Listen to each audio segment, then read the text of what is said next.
بسم اللہ الرحمن الرحیم۔ مقدمہ: اخلاق انسانی زندگی میں ایک اہم کردار ادا کرتا ہے اور انسان کے حقیقی کمال تک پہنچنے کا ذریعہ بنتا ہے، لیکن اکثر لوگ یہ سمجھتے ہیں کہ اخلاقی طرز زندگی گزارنے کے لیے دنیا سے کنارہ کشی اختیار کرنا ضروری ہے۔ اس غلط فہمی کو دور کرنے کے لیے سب سے مؤثر طریقہ یہ ہے کہ ان شخصیات کی سیرت و زندگی کو بیان کیا جائے جنہوں نے اپنی زندگی کے ہر پہلو کو فضائل اخلاقی کے مطابق تربیت دیا اور رذائل سے اجتناب کیا۔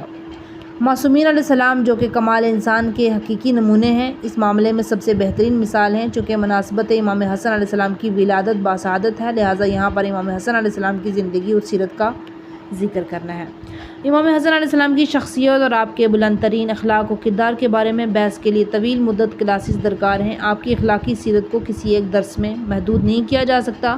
یہاں پر بطور خلاصہ کچھ مباحث کو مندرجہ ذیل عناوین کے تحت ذکر کیا جائے گا۔ امام حسن علیہ السلام نبی اکرم صلی اللہ علیہ وسلم کے سبط اکبر اور جنت کے جوانوں کے سردار ہیں۔ رسول خدا صلی اللہ علیہ وآلہ وسلم نے ان کی معرفت اور پیروی کی تاکید فرمائی ہے۔ آپ فرماتے ہیں کہ یہ حسن مجھ سے ہیں اور میرے دین اور سنت کو زندہ کرے گا، میرے امور کو سنبھالے گا اور اللہ اس پر رحمت کرے جو اس مقام کو پہچانے۔